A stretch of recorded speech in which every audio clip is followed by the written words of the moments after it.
Jadi pemenuhan kebutuhan yang sebenarnya adalah kita berusaha menghindari sebanyak mungkin kebutuhan yang sekunder, yang nggak penting. Bukan memenuhi semua yang kita inginkan. Jadi misalnya begini ya, kalau kita lapar, itu keinginan kita itu makan enak apa asal makan? Tentu jawabannya asal makan yang sehat. Tapi kalau nuruti nafsu kita, makannya yang enak, teman makan ya enak, terus di warung yang favorit. Ini kan satu kebodohan. Kenapa untuk makan saja butuh definisi sekian banyak? Yang kita harus kecewa, warung favoritnya bisa sudah tutup, atau kita ke sana harus macet, ribet. Yang benar-benar arif dan bijaksana itu adalah al-istighna anisya. Sesuatu yang tidak mendesak itu jangan jadikan kebutuhan. Sehingga kalau kita puasa misalnya, semua makanan itu enak karena kita sangat lapar. Sehingga Abul Qasim Al-Junaidi ketika ditanya, ma'idamu to'am, lauk makanan itu apa? Jawabannya lucu, alju, lapar. Kalau kamu lapar ya semuanya enak. Ini sudah mulai hilang. Kita bilang makan enak itu ya sate, ya gulai, ya pizza yang kita senang. Akhirnya apa? Untuk nikmati nikmatnya Allah itu kita jadi ribet. Apalagi yang orang-orang fasik harus ditemani perempuan yang tidak halal misalnya, atau harus ada ajudan, ribet. Nah pertanyaannya, orang yang ribet sama yang nggak ribet itu pinter mana? Pinter yang nggak ribet. Nah ini kearifan-kearifan yang mulai hilang. Lalu siapa yang bisa mewarisi itu? Ya ulama. Jadi ulama itu cara berpikir sebenarnya simple. Makanya mereka sering kalau tahajud itu, di antara makalah Sayyidina Ali paling terkenal dan yang menjadikan beliau punya derajat yang luar biasa, itu adalah kafani izzan an takuna li robban wa kafani fakhran an akuna laka abdan. Ya Allah, saya ini sudah begitu mulia, begitu terhormat dan sangat-sangat terhormat karena yang menjadi Tuhan itu Engkau. Jadi rumus pertama itu karena menjadi Tuhan itu Engkau. Hanya Tuhan yang abadi, Tuhan yang pertama, hanya Tuhan yang al-awwal. Coba ya Allah, kalau saya ini punya Tuhan Fir'aun, punya Tuhan mati jadi tontonan lagi, itu kerennya di mana coba? Andaikan kita punya Tuhan Fir'aun. Atau punya Tuhan yang asal-usulnya manusia, apapun hebatnya manusia itu, kita punya Tuhan manusia itu. Tuhan yang lapar, yang kalau nggak makan mungkin pingsan, mungkin bisa kena COVID, nanti Tuhannya diisolasi, kayak apa? Makanya ketika Tuhan Allah menyindir ketuhanan selain Allah itu, Allah hanya menyindir dengan kalimat sederhana, kana yakulanit to'am, yang kamu tuhankan itu masih makan. Hanya kalau nggak makan ya lemes. Jadi lama-lama ada orang gini, alhamdulillah tadi Tuhan mampir ke saya, kelihatannya lapar, setelah tak kasih makan sehat lagi. Susah nggak punya Tuhan yang seperti itu. Beda dengan Tuhan kita, Tuhan yang nggak butuh makan, nggak butuh minum, al-qayyum, zat yang berdiri sendiri tanpa butuh yang lain, al-awwal. Sebelum ada langit bumi sudah ada Tuhan kita yaitu Allah. Bandingkan dengan Tuhan-Tuhan yang dipertuhan yang lain, yang adanya setelah bumi, misalnya Fir'aun dan sebagainya. Sehingga Sayyidina Ali pertama jadi kebanggaan apa? Kafani izzan antakuna li robban. Saya ini keren betul, karena punya Tuhan yaitu Engkau. Tuhan yang lahul asma'ul husna, Tuhan yang semuanya punya kebaikan, punya keabadian, punya keagungan. Terus wa kafani fakhron an akuna laka abdan, dan saya bangga sekali karena saya menjadi hambamu. Kalau saya jadi hambanya Pak Rektor ribet kan, sudah tak hormati ternyata nanti tidak rektor, ya kan ribet kan. Terus pokoknya ribet, jadi budaknya manusia itu ribet. Makanya ada seorang wali datang ke temannya yang jadi presiden atau jadi raja. Datang ke situ karena tidak punya uang, mau minta uang karena temannya raja. Setelah sampai sana ternyata temannya ini karena orang soleh pas berdoa, ya Allah saya minta ini, minta ini, minta ini. Terus si wali tadi pulang, tanya, kenapa kamu pulang? Ternyata dia sama, masih minta-minta kayak saya. Jadi sederhana dia, sama-sama minta kamu, minta zat yang kamu mintain katanya. Jadi dulu itu orang itu sebegitu dekat dengan Allah. Sehingga si raja ini terus ketemu wali tadi, tanya, kenapa kamu menyepelekan saya padahal sekarang saya raja? Terus ditanya sama wali tadi, karena temannya, kalau kamu di padang pasir tidak bisa minum dan harus minum 1 gelas, dengan ongkos kamu harus mengasihkan semua kerajaan kamu demi minuman itu. Pilih mana, minuman apa tetap jadi raja? Ya saya milih bisa minum. Saya tidak raja tetap hidup, tapi kalau nggak minum mati. Bagaimana Anda bangga dengan satu kerajaan sing la yusawi kak samain, yang tidak sama dengan segelas air. Jadi artinya terus mereka melihat jadi raja itu ya biasa, jadi presiden biasa, jadi rektor biasa. Karena mereka biasa berlogika hakikatul izzah itu ya taqarrub ila Allah, yang benar-benar terhormat itu ya dekat dengan Allah. Begitu seterusnya mereka bikin paradok-paradok yang aneh, tapi itu menjadi pelajaran. Bapak saya Ki Nur Salim itu senang baca anekdot Nasiruddin Koja. Itu kalau bikin orang-orang aneh, itu dia datang ke satu pesta pakai baju lusuh, pakai sarung lusuh atau celana lusuh, sama Sohibul Bait yang punya acara dibiarin. Setelah dibiarin dia pulang pakai jas, pakai dasi, pokoknya keren, dihormatin, pakai alpat, pokoknya dihormatin, silakan. Pas dia disuruh minum, minumannya itu disokkan saja ke sakunya. Jas, kamu harus minum yang banyak karena kamu yang dihormati, bukan saya. Terus makanannya semuanya diletakkan di saku, ada yang apa, ayo kamu makan yang banyak. Alpatnya juga gitu, dikasih sate apa, ayo kamu makan yang banyak. Mereka tidak melihat saya, melihat kamu. Akhirnya orang satu pesta itu istighfar semua, berarti kita ini salah. Terus dia pidato, kenapa kamu uang gitu? Tadi saya datang, orangnya sama. Gara-gara beda pakaian, penghormatannya beda. Berarti yang berhak dapat makanan ini jasa ya, bukan saya. Betapa naifnya kita sebagai orang, ternyata kita masih hormat sesuatu yang seperti itu, yang atribut lah. Jadi orang-orang sufi itu orang yang bisa menertawakan dunia. Akhirnya ya, pertama dia dianggap orang gila, masa jas dikasih makan, dikasih minum. Tapi secara fikih dia benar, haram dia makan. Karena pas dia datang dibiarin, setelah pakai jas dikasih makan. Berarti hakikat yang dapat rezeki siapa? Jasnya apa orangnya?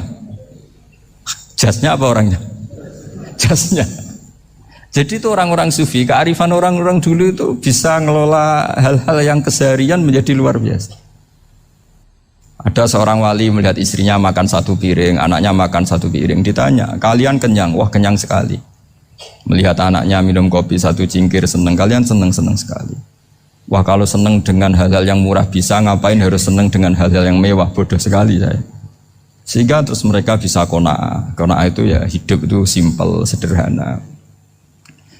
Jadi tentu saya tidak akan ngomong yang muluk-muluk, selain itu tidak bidang saya juga apa ya. Kita ini butuh obat di kondisi Covid seperti ini, butuh kesederhanaan, butuh apa ya? Istighna tadi. Kita harus istighna billah an ghairillah. Jadi sudah cukup bahwa Allah ini segalanya. Sehingga tadi saya dengarin himnenya Unisula, yang paling saya kagum adalah dimulai dengan kalimat-kalimat thayyibah. Di antara tugas suci Nabi Ibrahim dan semua Nabi adalah wa ja'alaha kalimatam baqiyatan fi aqibi. Nabi Ibrahim itu Nabi yang diberi gelar Allah. Dia adalah Nabi yang menjadikan kalimat tauhid itu kalimat yang abadi. Fi akibih, di anak turunnya, di semua generasinya, baik anak turun karena gen maupun karena pembinaan, karena pendidikan. Ini penting sekali saya utarakan karena apa? Satu kehidupan itu sebenarnya digerakkan oleh kata-kata, oleh muto kalau orang bahasa modern. Sehingga banyak ulama mengatakan al-ibarat kutun li'ailatil mustami'in, bahwa redaksi atau moto atau pegangan hidup itu penggerak kehidupan. Sehingga sebetulnya manusia itu digerakkan oleh kalimah-kalimah itu, oleh moto-moto itu, oleh prinsip-prinsip hidup itu. Misalnya orang Palestina itu tiap hari ke pasar gitu. Mereka ke laut gitu. Ditanya, kenapa tidak takut tembak Israel? Jawabannya lucu. Kena tembak ya mati, nggak makan ya mati, nggak kerja ya mati. Ya sudah, sama-sama mati ya mendingan aktivitas normal. Tapi saya tidak menyarankan itu untuk melawan Covid. Ini cerita saja. Kamu jangan provokator itu. Karena ini wilayah sensitif. Jadi banyak orang yang poligami. Kalau ditanya alasannya gitu, istri satu ya cerewet, dua ya cerewet, mendingan 4. Ya banyak ya gitu. Tapi ada yang kebalikan, istri satu cerewet saja hampir jantungan, apalagi 4, tinggal matinya kan gitu. Itu semua yang menggerakkan itu kalimat. Kalimat itu satu pegangan. Banyak orang loh yang nggak ingin jadi rektor tuh banyak loh Pak Bejo. Jangan kira semua dosen ingin jadi rektor. Melihat rektor sibuk rapat, mempertahankan reputasi Unisula, terus sering pegang kepala. Ngapain repot-repot?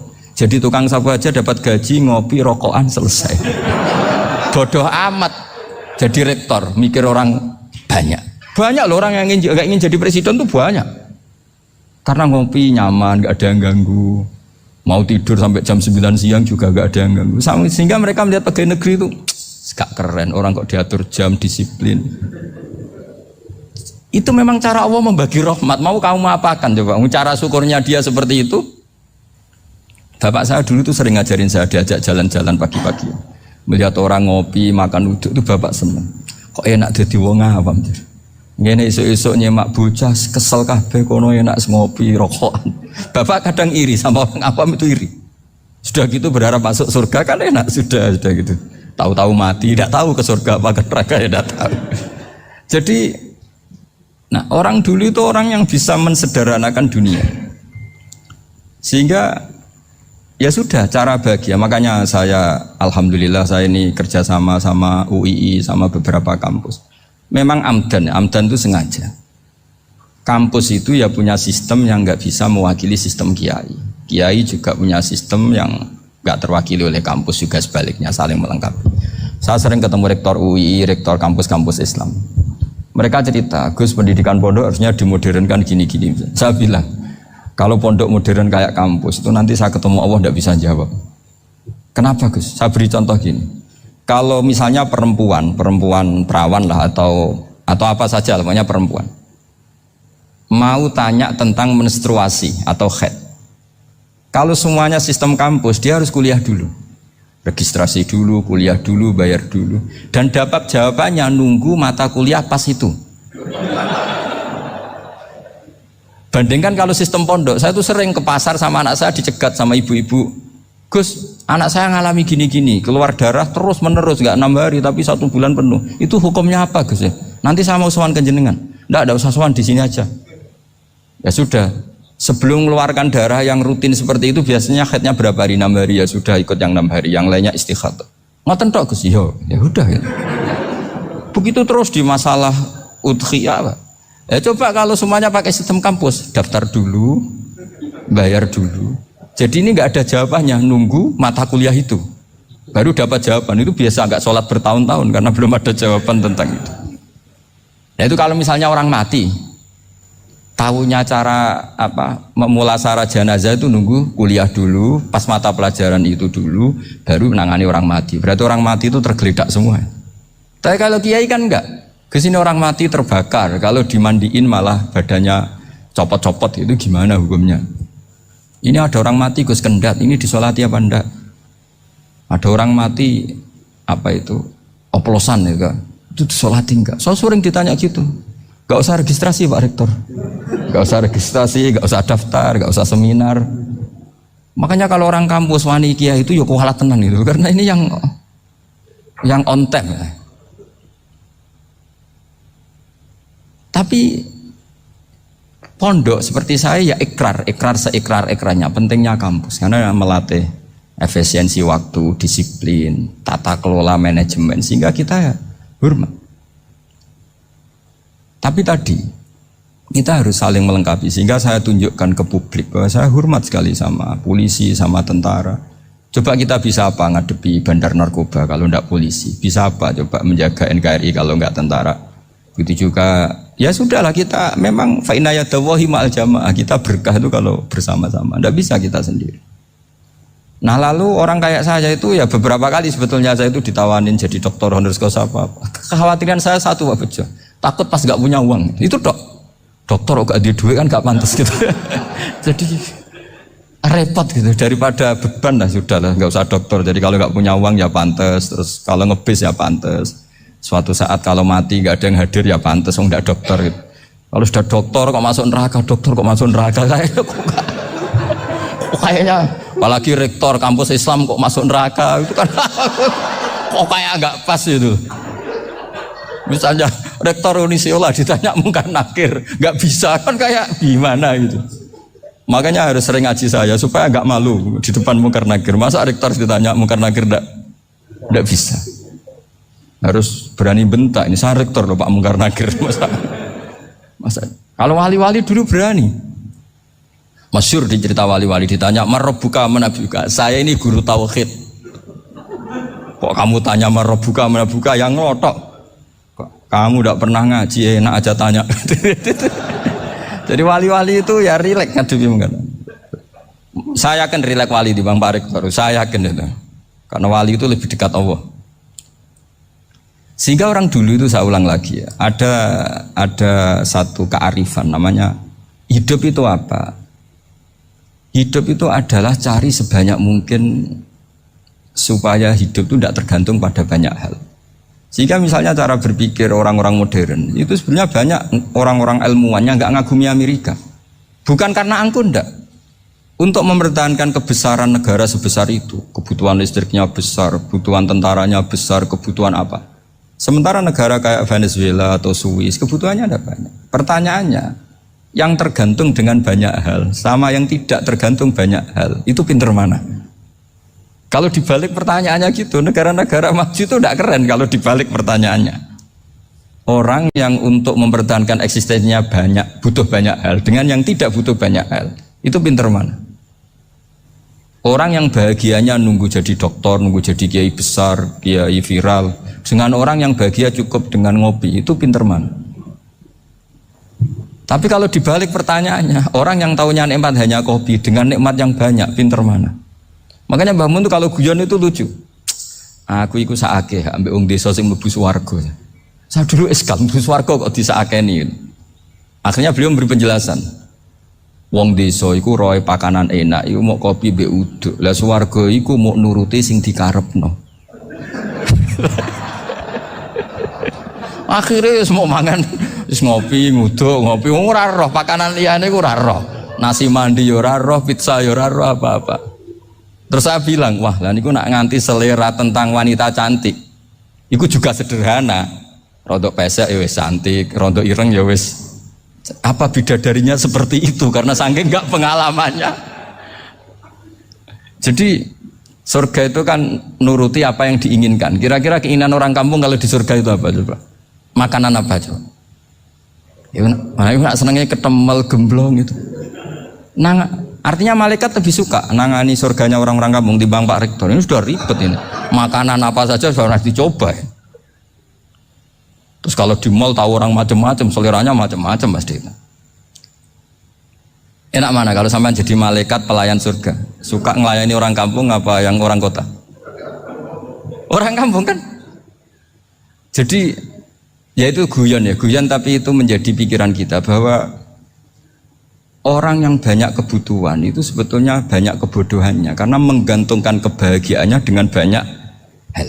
Makanya Imam Syafi'i ngendikan istighna itu apa? Al istighna anisya'i. Yang dikatakan kecukupan adalah berusaha sebanyak mungkin banyak hal tidak kamu butuhkan.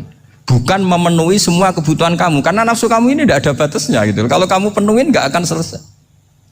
Itu ada perempuan yang kurang cantik itu minta doa saya, Gus doain suami saya kaya, terus tak guyonin, terus nggak minta. Kalau suami kamu kaya, yang pertama dirubah itu apa? Rumah supaya rumah saya bagus. Kedua apa? Mobil supaya mobil saya bagus. Nanti yang dievaluasi itu kamu. Mobil bagus, Alphard, rumah mewah, istrinya kamu pasti itu dievaluasi. Langsung nggak usah sudah gini aja kan. Jadi pertama yang dievaluasi itu kaya itu coba kalau suami kaya itu yang dievaluasi pertama rumah ya, rumah ganti. Setelah itu apa? Mobil. Kira-kira berikutnya akhirnya sudah nggak jadi. Nabi Ibrahim itu pernah minta umur panjang, keren umur panjang. Sama Allah nggak dijawab. Datang orang tua gitu mertamu ke Nabi Ibrahim, terus disuguhi dikasih kurma. Apa itu? Kok kurma apa? Anggur yang sudah matang sekali, sudah dimakan. Setelah dimakan meler keluar lagi, dimakan lagi meler lagi. Terus Nabi Ibrahim masuk lagi ke kamar. Ya Allah, doanya tak cancel. Nanti kalau saya tua kayak itu. Jadi Allah itu nggak jawab langsung tapi ngirimkan itu. Akhirnya ya Allah nggak jadi. Nanti takut itu. Saya pernah ngalami jadi kiai tadi, ada ibu-ibu ya kurang ya nggak pati cantik lah. Suaminya tuh miskin sekali. Minta doa saya supaya kaya. Bareng tak kasih pertimbangan itu udah nggak usah nggak jadi itu. Jadi itu kearifan. Tapi kearifan ini harus kita tanamkan. Saya nggak bisa membayangkan Indonesia yang besar ini, andai kan tidak ada qanaah, nerimo ing pantum. Coba sekarang ada Covid.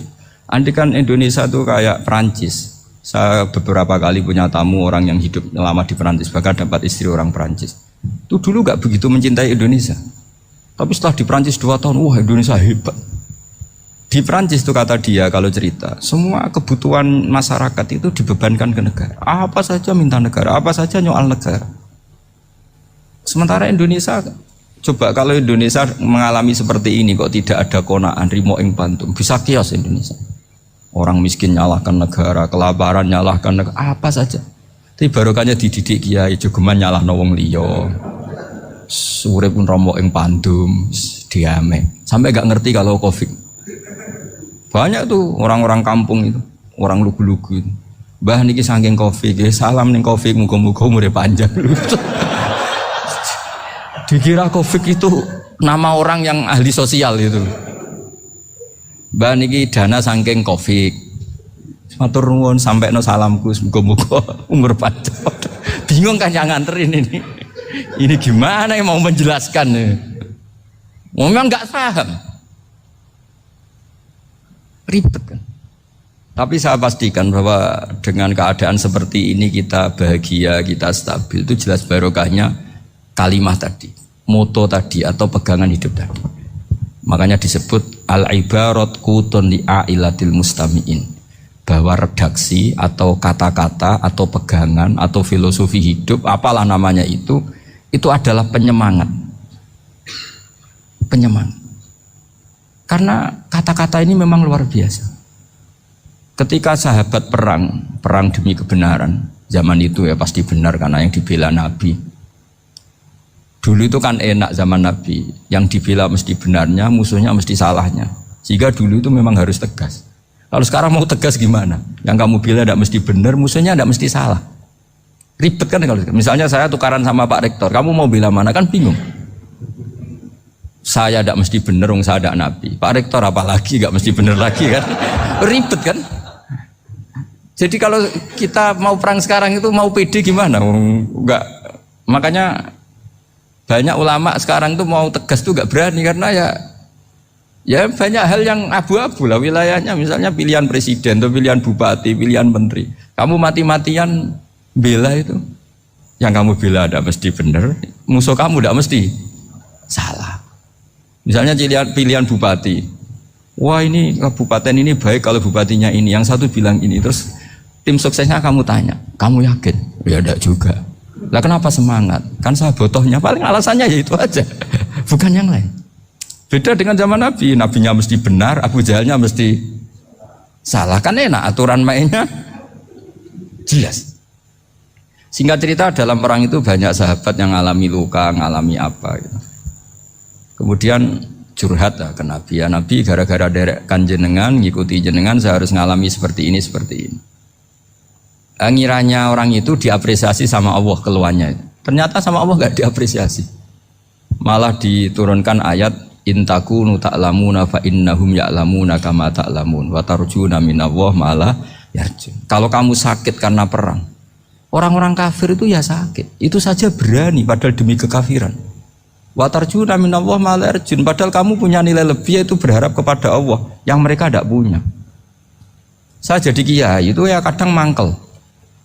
Karena yang benci ya benci, yang seneng itu ngel-ngel loh kayak Pak Bejo. Jadi semuanya ribet. Lah iya, yang benci ya ganggu, yang seneng ya ganggu, tambah nemen. Seribet. Tapi kalau sudah ingat bandar narkoba, mereka berhadapan dengan polisi, kadang ditembak karena kesalahannya terlalu fatal. Antar persaingan mereka juga bisa tembak-tembakan karena merebut pasar narkoba. Itu saja mereka berani. Kok kita yang jadi kiai kadang dicium tangannya, dihormati gak berani, hanya takut apa ya, musibah-musibah kecil lah, atau problem-problem kecil. Lah iya, kalau kita bandingannya gitu. Kalau kamu mau tahajud kedinginan, itu masih nanti dihisab Allah itu gitu. Maling ayam itu keluar malam-malam, hanya dapat ayam. Itu gak takut dingin. Ya gak takut digebuki masa. Kamu mau tahajud saja takut dingin. Makanya nanti hisabnya orang soleh itu nanti dijajarkan orang dolim. Terus diperbandingkan. Wah itu habis kamu kalau itu. Jadi misalnya Unisola mau rapat, tapi ini malam, kalau malam dingin nanti sama masuk angin. Anak-anak pang di perapatan aja berani kamu. Kalau sudah perbandingannya gitu tuh ribet kita nanti. Makanya itu kalimat itu moto atau filosofi hidup. Sehingga diulang lagi nasihat itu. Iyam saskum korhun fakodu masal koma korhum mislu. Kalau kamu kena luka, orang-orang yang nggak benar juga akan kena luka. Itu aja berani demi ketidakbenaran. Masa kamu demi kebenaran nggak berani? Akhirnya orang itu, ya itu kalimat, itu heroik. Makanya kita ini penting ya. Makanya tadi himne Unisula dimulai kalimat thayyibah. Karena kalimat ini yang menjaga kita kalimat ini. Misalnya tentang Tuhan. Kenapa orang Islam imannya kokoh seperti ini, termasuk yang sudah hidup di Amerika, di Australia, di mana-mana. Itu ya barokahnya ajaran atau barokahnya kalimah. Saya sebut kalimah saya pakai bahasa santri. Karena la ilaha illallah itu dalam tradisi santri disebut kalimatu haqqin alaiha nahya wa alaiha namut wa alaiha nub'ats. Ada yang riwayat wa biha nub'ats insyaallah taala minal aminin. Kenapa mereka di mana-mana meskipun sekolah di Amerika, di Australia, bahkan di Uni Soviet tetap mukmin? Itu barokahnya ajaran yang benar. Allah itu siapa? Tuhan. Tuhan itu sifat dasarnya apa? Awal. Dia harus wujud awal sebelum makhluk yang lain. Sehingga ketika ada negara yang maju, yang tertib, manajemennya tertib, masyarakatnya makmur, tapi punya Tuhan yang tidak seperti itu, tidak awal, itu sudah gak nyaman. Karena ndaklah keren Tuhan saya, karena Tuhan saya itu al-awwal, zat yang pertama. Tuhan saya keren lah, zat yang gak mati. Tuhan yang gak mati, yang gak pernah mengalami kematian. Sehingga tontonan atau yang dilihat kenikmatan-kenikmatan yang lain ini tidak mengubah dia pendirian tentang Tuhan. Karena mantapnya satu kalimat tadi, bahwa Tuhan itu ya harus satu, harus awal, harus tidak mati, tidak rusak, tidak mengalami apa-apa yang membahayakan. Sehingga ketika ditawarin Tuhan yang lain, meskipun menjanjikan secara finansial atau kemakmuran, mereka gak tertarik. Itu coba, itu barokahnya makmur apa barokahnya ajaran? Barokahnya ajaran. Sering negara Islam itu kalah makmur dengan mereka, tapi barokahnya ajaran ini tetap apa? Tetap Islam. Makanya Nabi Ibrahim, Nabi yang sukses bikin waja'alaha kalimatam baqiyatan fi aqibi. Sehingga kita ini bekti sama orang tua misalnya, itu ya karena ajaran. Suwargamu itu karek wong tuamu. Nak wong tuamu ridho, Allah ridho. Nak ora ridho, Allah ora ridho. Ridho wa fi ridhol walidain wa sakhatu wa sukhtu wa fi sakhatil. Sehingga ketika ada orang tua yang agak brengsek gitu, anak-anak tetap hormat. Punya orang tua yang miskin, yang sudah miskin, tukang tombok nomor, banyak kan di kampung gitu. Ya tetap hormat. Coba kalau dari awal kita ngajari orang tua kamu hormati ya, kalau baik, kalau tidak usah. Bisa geger Indonesia. Tapi barokahnya ajaran-ajaran itu Indonesia tertib karena ada ajaran.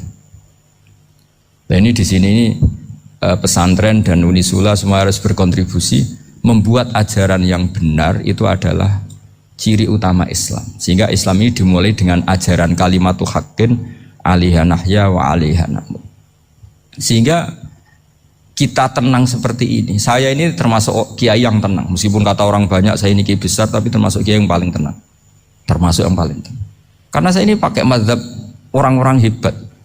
Saya berkali-kali cerita, orang kayak Imam Syafi'i itu orang yang luar biasa. Saya berkali-kali cerita, orang yang tadi nyium tangan kamu ya Imam Syafi'i, di belakang tuh ngerasani kamu, menghujat kamu. Jawabannya enak saja. Berarti saya alhamdulillah orang yang wibawa. Buktinya di depan saya nggak berani. Jadi enteng saja. Diceritain sebagian kampung, sebagian separuh dari warga kamu itu gak suka kamu. Ya bagus lah gak suka saya, gak akan utang duit saya. Di mana-mana orang utang itu karena teman dekat. Kalau nggak seneng pasti minimal ndak utang, ndak pinjem mobil, nggak pinjem apa. Berkah mana yang seneng sama yang gede? Jadi dianggap enteng saja. Semua yang dialamin dianggap enteng saja.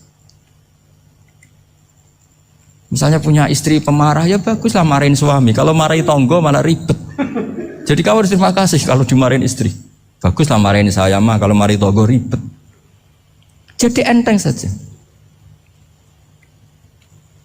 Tapi kita sekarang tuh karena nafsu ya, sehingga menghadapi hidup ini ribet. Ulama dulu kalau mau mati itu senengnya bukan main. Sudah lama saya ini ingin gak maksiat. Kayaknya gak maksiat paling efektif itu mati. Ya tidak apa-apa Gusti, kalau sebaiknya mati ya mati aja. Enteng saja. Jadi melihat kematian itu akhir dari segala keburukan atau potensi keburukan. Apapun baik kita sekarang, suatu saat mungkin kita gak baik. Yang bisa menghentikan ketidakbaikan atau potensi ketidakbaikan itu apa coba? Mati kan? Berarti mati itu mengerikan apa menyenangkan? Mesti kamu tidak berani menjawab.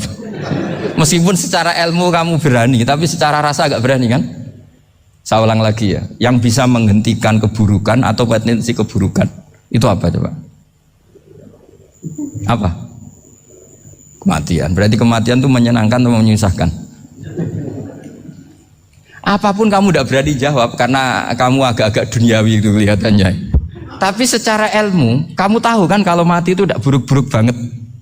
Karena apa? Itu akhir dari segala keburukan.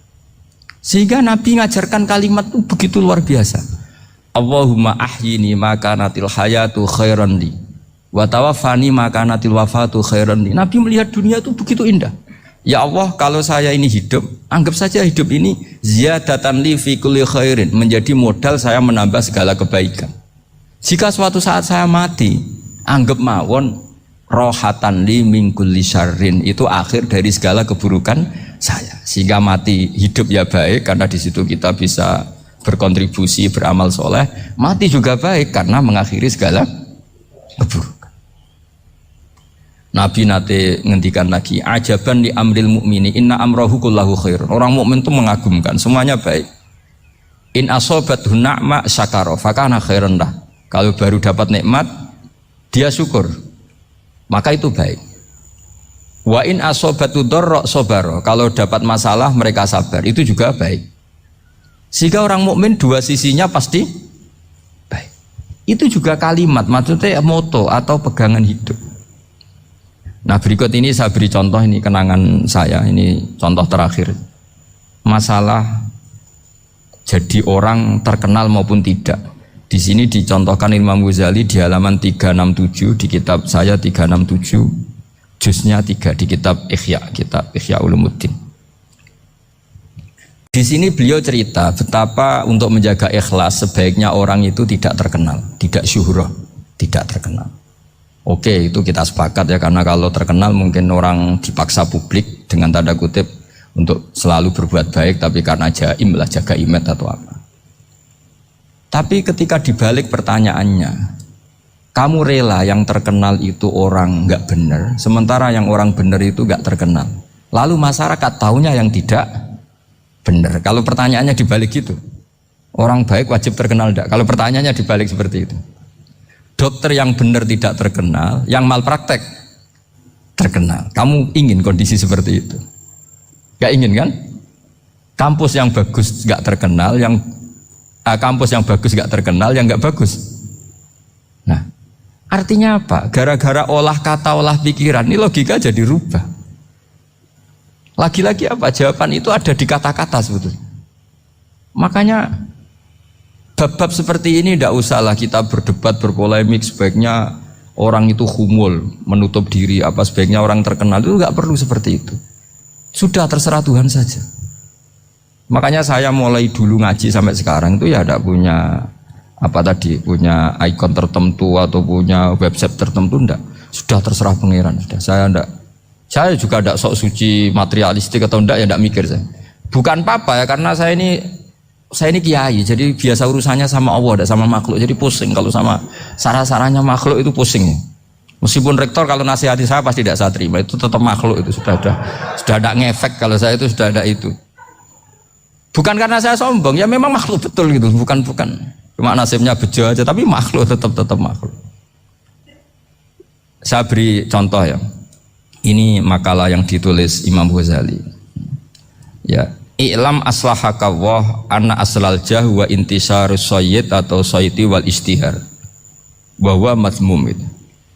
Balil mahmudu al-khumulu illa man saharahu wa ta'ala linasri dini min ghairi takallufi talabi syuhrati minhu. Jadi kalau kamu ingin ibadah kamu selamat, ya kamu jangan terkenal.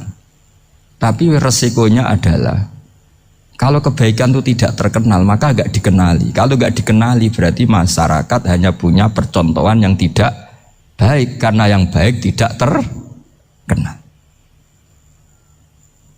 Jadi itulah ulama-ulama dulu. Jadi apa-apa itu dibanding-bandingkan. Kemudian nanti kelihatan, jawabannya itu kelihatan. Jadi ulama dulu itu biasa ngarang misalnya afatun nikah, sisi negatifnya nikah. Harus ngurmat istri, harus macam-macam, kalau terlantar itu ya dosa. Seperti tadi Pak Marsudi cerita, kalau orang ngapalkan Quran itu takut lupa, kalau lupa itu jadi dosa. Pertanyaannya, kalau semua orang takut lupa, takut dosa, semua orang nggak hafal Quran karena potongan-potongan lupa. Cara berpikir tidak seperti itu. Kalau berpikir ya namanya hafalan, ya inginnya hafal, kan nggak ingin lupa. Lah nanti kalau takdirnya lupa karena hal-hal yang dimaklumi oleh syariat itu enggak yang termasuk dosa. Yang dosa itu lupa takliwiri udhrin syar'iyyin, lupa yang tidak ada sebab yang apa? Syar'i. Tapi lupa bawaan EQ-nya tidak bagus. Lupa bawaan sering dibentak. Oh itu enggak masalah karena bawaannya orang tertekan itu ya lupa. Coba kamu hafal Quran, terus punya kredit jatuh tempo, pas hari itu aku yakin enggak cerdas sudah. Itu bawaannya orang tertekan itu pasti lupa. Jadi ya saya teruskan ya. Jadi terus ada makalah yang sangat bagus sekali tentang itu. Saya baca ya. Wa yadullu ala dzalika anna Allah azza wa jalla amaral anbiya'a bi idharil amali lil iktida wa khassahum bi mansibin nubuwah. Wala yajuzu ayyudhanna bihim annahum khurrimu afdhalal amalen.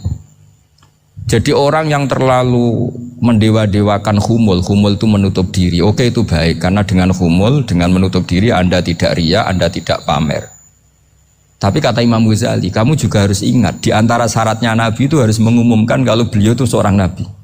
Harus memaklumatkan kalau beliau seorang Nabi, supaya bisa diikuti. Caranya sholat harus diumumkan, sehingga Nabi itu mengatakan harus jamaah. Karena dengan cara jamaah itu bisa shollu kama ra'aitumuni usolli. Coba kalau Nabi sholatnya nggak diperlihatkan, kamu harus sholat yang benar. Caranya gimana ya Rasulullah? Itu rahasia. Bingung nggak kira-kira? Bingung nggak? Ya misalnya amal rahasia selalu lebih baik. Terus ada pertanyaan, Nabi ngendikan kamu sholat yang benar. Caranya gimana Nabi? Ya itu rahasia. Terus gimana coba? Tapi Nabi ngendikan apa? Shollu kama ra'aitumuni usolli. Ya sudah, kamu sholat, niru saya sholat. Berarti Nabi sholatnya diperlihatkan apa disembunyikan? Diperlihatkan. Jadi begitu juga saya berkali-kali bilang, orang tahu kalau itu bidan ya berdasar tulisan itu bidan. Tahu kalau itu dokter gigi ya itu dokter gigi.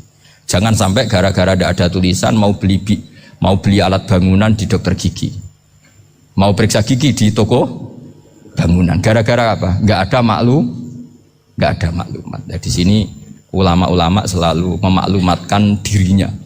Termasuk Imam Ghazali ketika ngarang kitab dinamai Ihya Ulumuddin, bahwa kitab ini bisa menghidupkan ilmu-ilmu agama yang mulai hilang. Begitu seterusnya. Jadi ini ngaji ya. Jadi orang itu harus ngerti. Jadi jangan nuruti emosi sendiri atau logika sendiri. Bahwa saya suka humul, ya monggo, agama Islam menyediakan sarana itu. Uzlah itu ya punya sisi kebaikannya sendiri. Tapi syuhrah terkenal asal tidak nuruti nafsu juga punya sisi kebaikannya sendiri. Setidaknya umat ini punya satu master kebaikan yang mudah diakses. Tapi tadi saya ulang lagi, jangan karena hadzun nafsi, jangan karena kepentingan pribadi. Makanya di sini disebutkan wa yadullu ala dzalika ay ala syuhrah anna wa ta'ala amaral anbiya bi idzharil amal lil iktida. Allah selalu memerintahkan para nabi kalau ngamal kebaikan ya harus dimunculkan supaya bisa Yaitu tadi kita tidak bisa bayangkan kan kalau misalnya Nabi menyuruh kamu harus sholat yang benar, kemudian sholatnya Nabi sembunyi. Lalu ditanya, Nabi saya niru siapa? Wah itu rahasia, kamu nggak boleh lihat sholat saya, saat takut tidak ikhlas. Ribet kan?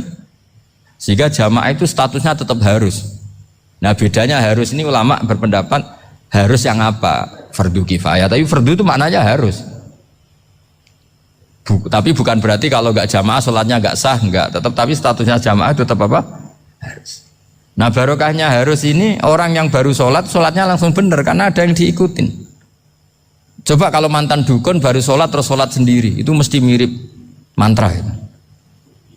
Karena dia tidak ada master percontohannya.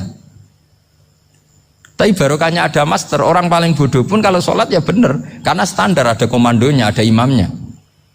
Sehingga Imam Ahmad malah berpikir keras, syarat sahnya sholat itu harus jamaah. Cara pikirannya Imam Ahmad keras sekali beliau. Sehingga kalau orang sholat sendiri kok ada orang lain yang maunya berjamaah harus bayar, orang itu harus bayar demi sahnya sholat. Itu madzhabnya Imam Ahmad. Tapi kalau madzhab Syafi'i hanya mengatakan itu fardu kifayah, yang kalau satu komunitas gak mau melakukan semuanya apa? Dosa.